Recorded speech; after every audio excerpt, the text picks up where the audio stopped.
Bismillahirrahmanirrahim. Assalamualaikum warahmatullahi wabarakatuh. Innal hamdalillah nahmaduhu wa nasta'inuhu wa nastaghfiruh wa na'udzu billahi min syururi anfusina wa min sayyiati a'malina man yahdihillahu fala mudhillalah wa man yudlil fala hadiyalah asyhadu alla ilaha illallah wa asyhadu anna muhammadar rasulullah. Allahumma sholli ala Muhammad wa ala ali Muhammad. Rabbi shrahli sadri wa yassirli amri wahlul 'uqdatam min lisani yafqahu qawli. Alhamdulillah Ustadz masih bisa memberikan kesempatan untuk berkisah kepada kalian pada kesempatan kali ini. Marilah kita sama-sama mengucapkan alhamdulillah, segala puji untuk Allah Subhanahu wa taala. Ya, alhamdulillah anak-anakku. Hari ini insya Allah kita akan belajar kisah seorang nabi yang luar biasa sabar, kisah nabi yang luar biasa tangguh menghadapi ujian. Ya, dia adalah Nabi Ayub alaihissalam. Nabi Ayub adalah keturunan dari Nabi Ibrahim. Ustadz bacakan nasabnya. Nabi Ayub bin Amus bin Tawah bin Rum bin Al-Ais bin Ishaq bin Ibrahim. Jadi anak-anakku mungkin ingat ya, diingat lagi, Nabi Ishak punya dua anak, yaitu Nabi Yakub dan kakaknya yang bernama Ais. Jadi Nabi Ayub adalah keturunan dari Ais, keturunan dari Nabi Ishak, keturunan dari Nabi Ibrahim. Nabi Ayub diperkirakan hidup tahun 1540 sampai 1420 sebelum Masehi. Dan tahun diutusnya kurang lebih diperkirakan 1500 sebelum Masehi. Jadi maksud dari sebelum Masehi itu adalah, kalau sekarang kan tahun 2020 ya, mundur sampai tahun 0. Jadi 2020 mundur 2019, mundur 2018, mundur 2017, mundur 2016, terus sampai tahun 0. Terus mundur lagi sampai 1500 tahun. Nah, di tahun itulah Nabi Ayub menjadi seorang nabi, diutus menjadi seorang nabi. Kaum Nabi Ayub disebut dengan bangsa Arami dan bangsa Amori. Nabi Ayub diutus di dataran Hauron. Dataran Hauron itu dekat negeri Damaskus, jadi di negeri Syams. Memang kebanyakan nabi, dari 25 nabi itu banyak yang dari negeri Syams, negeri di daerah Arab sana ya. Terus selanjutnya Nabi Ayub disebut di Al-Quran sebanyak 4 kali. Dan keturunan Nabi Ayub jumlahnya 26 anak. Di kitab ini disebutkan 26 anak. Kitab yang ini. Nah, ini Ustadz pakai ini. Nah, selanjutnya Nabi Ayub wafat di dataran Hauron. Baik, kita mulai kisah kita. Tadi kita belum menyempurnakan adab kita. Tadi hanya sedikit permulaan saja. Baik, kita istighfar ya, kita bersihkan hati kita. Istighfar 3 kali, astagfirullah wa atubu ilaih, astagfirullah wa atubu ilaih, astagfirullah wa atubu ilaih. Baik, kita tidak lupa ya, karena tadi kita ada yang terlewat ya. Yuk sama-sama bersama Ustadz kita ucapkan sholawat Nabi. Allahumma sholli ala Muhammad wa ala ali Muhammad kama shollaita ala Ibrahim wa ala ali Ibrahim innaka hamidum majid wa barik ala Muhammad wa ala ali Muhammad kama barakta ala Ibrahim wa ala ali Ibrahim innaka hamidum majid. Baik, tadi sudah dapat gambaran ya, kira-kira Nabi Ayub punya profil, punya keterangan seperti apa. Sekarang kita masuk ke kisah Nabi Ayub. Nabi Ayub pada waktu itu hidup bersama istrinya. Ada yang menyebut istrinya Nabi Ayub bernama Rohmah ya. Sebenarnya ini untuk memudahkan anak-anak saja supaya tahu ya, kalau ada orang menyebutkan oh itu Rohmah itu istrinya Nabi Ayub. Walaupun kita perlu meneliti lebih lanjut siapakah nama dari istrinya Nabi Ayub ya. Untuk memudahkan kisah kita menggunakan nama Rohmah ya. Selanjutnya Nabi Ayub waktu itu qadarullah mendapatkan ujian dari Allah ya. Ujian dari Allah yang pertama kali adalah mendapatkan musibah berupa hancurnya ladang. Tapi Ustadz perlu jelaskan dulu mungkin biar kalian paham. Nabi Ayub itu di masa itu mempunyai kekayaan yang luar biasa. Punya ladang, punya anak sebanyak 12 ya, punya istri, punya anak 12, punya ladang, punya hewan-hewan, punya rumah. Dan Nabi Ayub di bangsa Amori itu sebagai apa istilahnya kalau sekarang itu sebagai kaum atau sebagai pemimpin begitu ya, karena Nabi kan memimpin ya, memimpin di wilayah itu. Nah, qadarullah Nabi Ayub mendapatkan ujian. Ujian yang pertama adalah ladangnya Nabi Ayub tuh semuanya hancur. Nah, coba kalau kita mengalami peristiwa itu, kita punya ladang tiba-tiba hancur, apa yang kita lakukan? Maka kita perlu mencontoh Nabi Ayub dalam menyikapi peristiwa ini. Ketika ladangnya Nabi Ayub hancur, maka yang dikatakan Nabi Ayub adalah alhamdulillah. Lo bayangkan, kok bisa ya seperti itu? Nah, Nabi Ayub di sini kita belajar dari kisahnya Nabi Ayub. Ketika ladangnya Nabi Ayub hancur dan Nabi Ayub mengucapkan alhamdulillah, maka alasannya seperti ini. Kan itu kan ladang hancur, itu kan ladang kan adalah dunia dan akan kita tinggalkan. Sedangkan Nabi Ayub masih punya keluarga, masih punya anak ya, masih punya nyawa juga. Jadi ya alhamdulillah itu hanya harta dunia saja, tidak perlu dikhawatirkan hancur ya tidak masalah. Selanjutnya lebih berat lagi ujian yang dihadapi Nabi Ayub. Yang pertama tadi adalah ladangnya Nabi Ayub hancur, kena musibah ya. Selanjutnya yang kedua adalah Allah menguji dengan cara ini anak-anaknya Nabi Ayub yang 12 itu ya tiba-tiba semuanya meninggal. Nah, dalam sebuah riwayat dikatakan ketika Nabi Ayub sedang makan bersama anak-anaknya, tiba-tiba rumahnya hancur lalu menimpa 12 anaknya itu dan meninggal semua. Di situ pun Nabi Ayub masih mengucapkan syukur kepada Allah, alhamdulillah bahwa mereka meninggal ya, semoga dalam keadaan yang baik ya, karena Nabi Ayub adalah orang yang beriman, istrinya juga orang yang beriman, dan anak-anaknya juga orang-orang yang beriman. Maka itu pun Nabi Ayub masih bersyukur dan tidak bersedih. Nabi Ayub masih mensyukuri nikmat yang Allah berikan. Tidak hanya itu, Nabi Ayub juga diuji dengan yang ketiga, yaitu Nabi Ayub diberi ujian berupa sakit yang luar biasa parah. Dan sakitnya Nabi Ayub ini bertahun-tahun ya. Sahabat ya, ada sahabat yang mengatakan ada yang sakitnya 7 tahun ya, ada yang 17 tahun. Intinya penyakitnya sangat lama sekali diderita ya. Bahkan sakitnya itu menyerang seluruh tubuhnya Nabi Ayub. Penyakitnya menyerang seluruh tubuhnya Nabi Ayub ya. Kalau kulit ya berarti sakit kulit, semuanya menyerang kulitnya Nabi Ayub. Hanya ada 2 yang tidak diserang dalam diri Nabi Ayub ya. Semua tubuhnya terkena penyakit ya, wajahnya, tangannya, kakinya, tubuhnya, semuanya kena kecuali 2. Yang pertama adalah lidah, yang kedua adalah hati.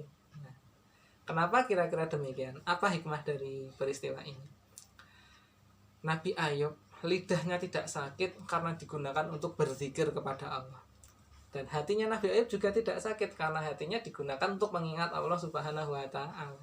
Nah, setelah diuji selama bertahun-tahun, Nabi Ayub tetap sabar. Dan karena Nabi Ayub diuji penyakit yang begitu lama, sehingga Nabi Ayub tidak bisa bekerja. Lalu dengan terpaksa istrinya Nabi Ayub lah yang mencari makanan untuk mereka berdua. Bahkan ketika Nabi Ayub sakit selama bertahun-tahun itu, Nabi Ayub dikucilkan, Nabi Ayub diusir oleh warga. Nabi Ayub dalam beberapa riwayat dikatakan Nabi Ayub diusir dan dibuang ke tempat pembuangan sampah. Na'udzubillahi min dzalik, betapa kejamnya kaumnya Nabi Ayub waktu itu ya.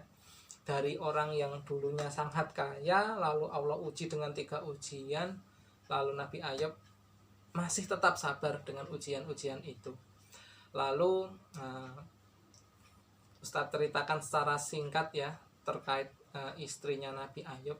Waktu itu beritanya kan sudah tersebar bahwa Nabi Ayub terkena penyakit kulit yang mengerikan sehingga orang-orang takut mendekat. Bahkan ketika istrinya Nabi Ayub bekerja kepada orang lain pun juga takut. Nah, jangan-jangan nanti istrinya tertular ya, jangan-jangan orang-orang akan ikut tertular. Sehingga istrinya Nabi Ayub sudah tidak bisa bekerja lagi karena masyarakat takut dengan istrinya Nabi Ayub. Takut kalau tertular gitu. Nah, setelah itu karena sudah terkepepet, sudah ke pojok ya, harus bagaimana lagi, mau cari makan. Maka akhirnya waktu itu ada salah seorang anak perempuan, anak seorang raja yang dia mau membeli rambut karena rambutnya anak raja ini kebetulan ya kurang baik, begitu menurut dia kurang baik. Lalu siapa yang mau menjual rambut akan dibeli dengan harga yang pantas. Maka istrinya Nabi Ayub ya, karena waktu itu dalam riwayat disebutkan ya menggunakan apa yang namanya penutup kepala ya, seperti kerudung begitu. Nah, maka istrinya Nabi Ayub memotong sebelah rambutnya untuk dijual kepada anak raja itu dan akhirnya mendapatkan makanan. Maka ketika makanan itu sampai di rumahnya Nabi Ayub ya, diberikan kepada Nabi Ayub, maka Nabi Ayub bertanya pada istrinya, ini makanan dari mana? Kok tumben makanannya berbeda, kok ini tumben dari biasanya? Tetapi Rohmah istrinya Nabi Ayub tidak menjawab. Maka peristiwa itu berlalu begitu saja. Di hari yang selanjutnya karena butuh makanan, istrinya Nabi Ayub menjual rambutnya kembali, yang sebelah kanan ya, berarti yang satunya sebelah kiri sudah habis sekarang rambutnya, dijual kepada anak raja tadi dan datanglah makanan. Maka jadi rambutnya istrinya Nabi Ayub itu dijual dengan sepiring makanan. Maka Nabi Ayub bertanya kembali, kok ada makanan lagi, bukankah kamu tidak bekerja? Ditanya seperti itu. Maka kali ini tidak bisa menghindar, maka Nabi Ayub meminta untuk kerudungnya dibuka. Maka kerudungnya istrinya itu dibuka, ternyata rambutnya sudah hilang, yang dulunya panjang sekarang hilang.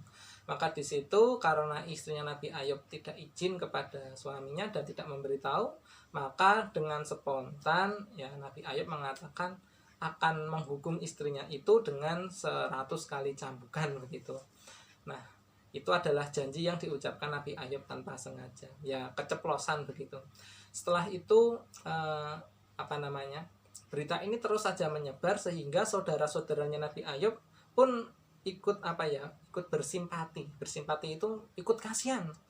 Tapi karena kasihan, maka dua saudaranya Nabi Ayub itu mengunjungi Nabi Ayub. Nah, mencoba mengunjungi. Nah, disinilah adab yang kurang baik dari saudaranya Nabi Ayub.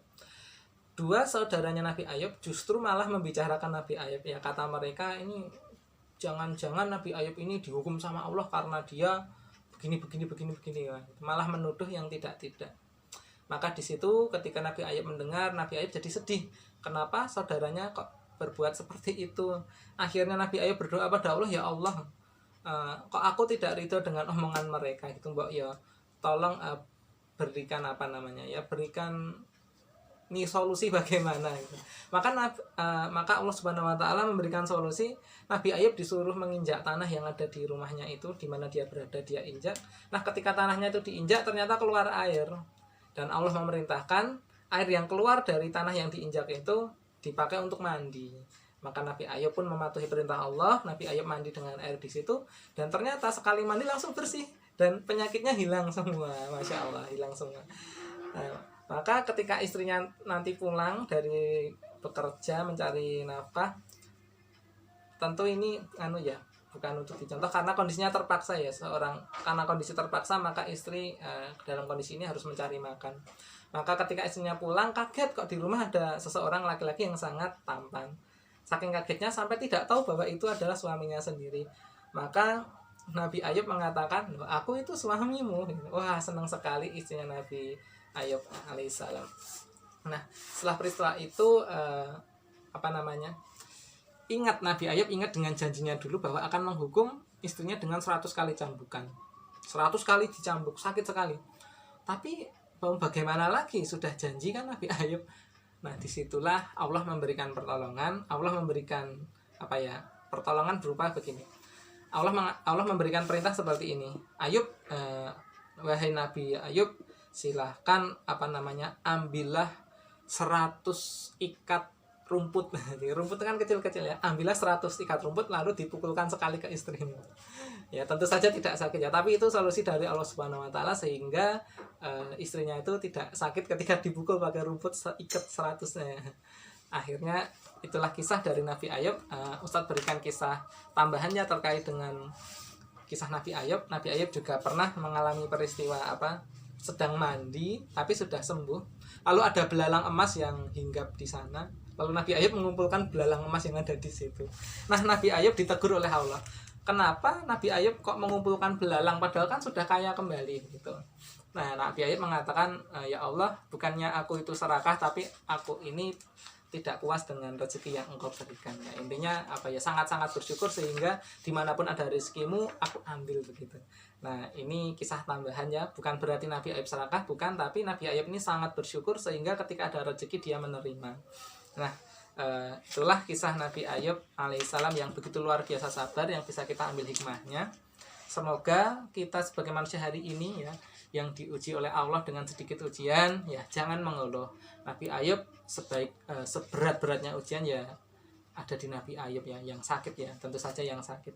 Karena Nabi Muhammad SAW juga menjelaskan kepada kita, seberat-beratnya ujian adalah ujian yang dialami oleh Nabi, kemudian seberat-beratnya ujian adalah yang diterima oleh para ulama, lalu diikuti oleh orang-orang soleh. Jadi kita sebagai manusia biasa tidak sebanding jika dibandingkan dengan ujiannya para nabi. Para nabi ujiannya sangat berat dan kita insya Allah ujiannya masih cukup ringan. Jadi jangan merasa mudah mengeluh begitu. Kita jalani dengan sabar. Ustadz berikan 2 tips, 2 langkah supaya kita mudah menjalani hidup. Kalau kita mendapatkan ujian, kita sabar. Kalau kita berada dalam kondisi yang senang, kita bersyukur. Kalau kita hidupnya susah, sabar. Kalau kita sedang dapat rezeki, kita syukur. Jadi cuma 2, sabar sama syukur. Sudah itu saja. Ya, kalau nggak bisa bersyukur, tidak bisa sabar, ya udah diam saja gitu. Insya Allah itu mudah untuk dilakukan ya, teorinya mudah, tapi kita perlu berjuang untuk melakukannya. Tapi jangan pernah menyerah anak-anak. Kita contoh dari para nabi yang mulia itu untuk kita aplikasikan, untuk kita praktekkan dalam kehidupan sehari-hari ya Afan. Baik, itu kisah yang bisa saya berikan. Hikmahnya adalah yuk kita sama-sama sabar ya, termasuk hari ini virus corona masih ada di mana-mana ya, kita tetap sabar, kita tetap patuhi himbauan dari pemerintah ya, kita taat kepada ulil amri. Semoga dengan ketaatan kita kepada pemimpin ini kita juga dilindungi oleh Allah. Semoga Allah segera angkat virus corona ini, amin ya rabbal alamin ya. Baik, itu yang bisa Ustaz Rizky berikan buat kalian, sedikit kisah, semoga bermanfaat. Ada salah dari Ustaz Rizky mohon dimaafkan. Kita tutup ya dengan istighfar 3 kali. Astaghfirullah wa atubu ilaih, astaghfirullah wa atubu ilaih, astaghfirullah wa atubu ilaih. Disempurnakan dengan kafaratul majelis. Subhanakallahumma wa bihamdika asyhadu alla ilaha illa anta astaghfiruka wa atubu ilaik. Sampai di sini ya, kita bisa insyaallah bertemu kembali. Ustaz tutup, ada banyak salah dari Ustaz mohon dimaafkan. Assalamualaikum warahmatullahi wabarakatuh.